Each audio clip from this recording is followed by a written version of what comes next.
Know this. Americans will always survive. No. Americans will always thrive. Because the American spirit never gives up. But there comes a time where we're like, okay, Mom and Dad, you got a problem.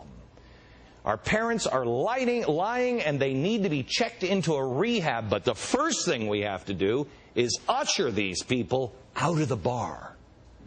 So, if that's where we're at, and we've got out-of-control parents, and you and I both know these people are out of control. There's no transparency in Washington. Neither side. Why would we consider it sane to give new powers to the Federal Reserve? Yeah, you're right, it's not. Republican Senator Jim Demint is here with us. Senator, how are you, sir? Hey, Glenn, I'm doing great.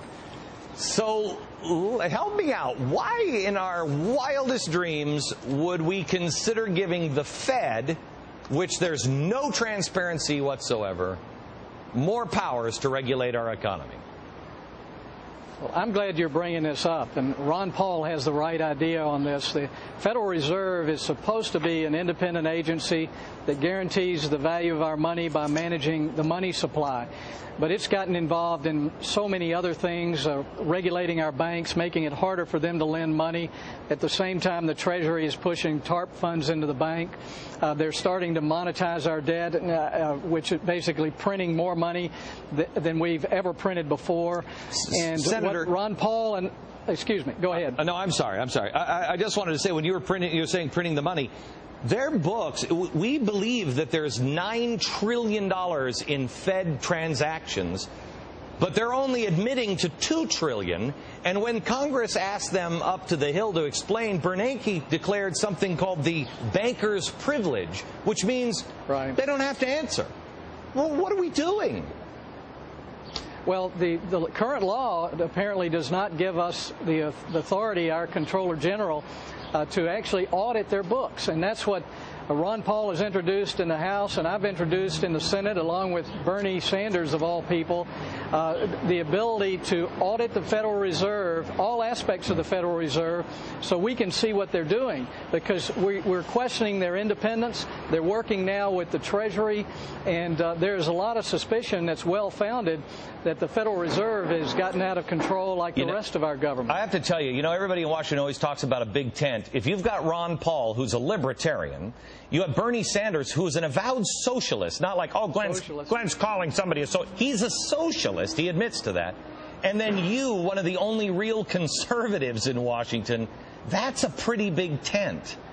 What are the odds that you're going to be able to wrangle the Fed?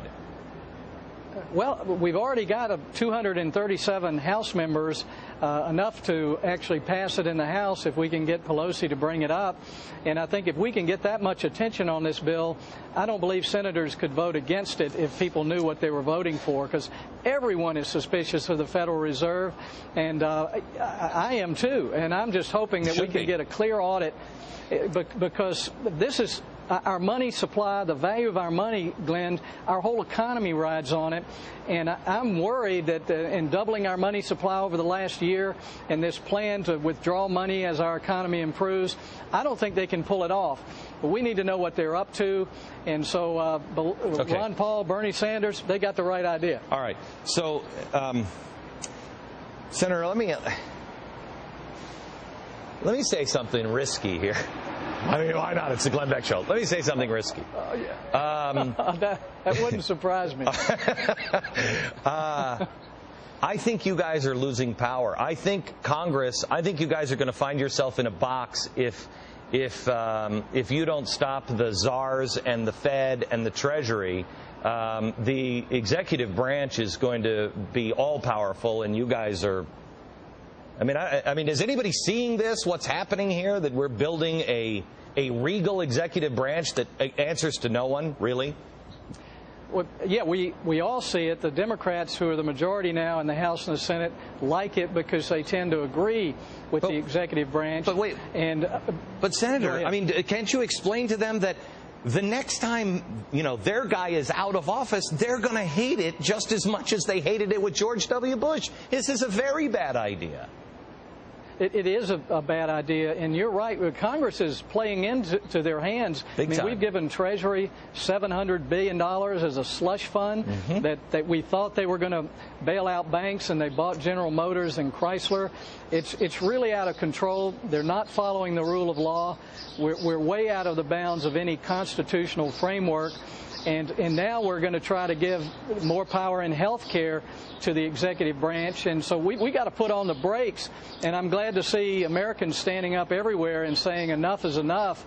And I'm hoping we'll see a lot more tea parties on July the 4th, because if Americans don't stand up, we're not going to be able to stop what's happening here. Well, a lot of Americans are frustrated, Senator. They just don't feel like anybody's listening to them in Washington. I know you have. You're one of the few people that I actually trust in Washington. Fannie Mae and Freddie Mac, these guys are really responsible for a lot of what is going on in our economy. There isn't one word in this new financial regulation, not one word about Fannie and Freddie. They had 200 people looking over their shoulder, and they didn't see it coming. Is this financial regulation going to pass? I hope not. It's just another power reach by the federal government. It ignores what really caused the problems, which were bad government policies, bad Federal Reserve policies, and the fact that we're continuing to push the reform of Fannie Mae and Freddie Mac and hopefully the breaking up and privatization of them. We keep pushing that down the road while we expand government supervision. The government is not going to stop the problems we've had if we don't recognize that we created all these perverse incentives in the financial markets, and the markets were just following government policy. All right.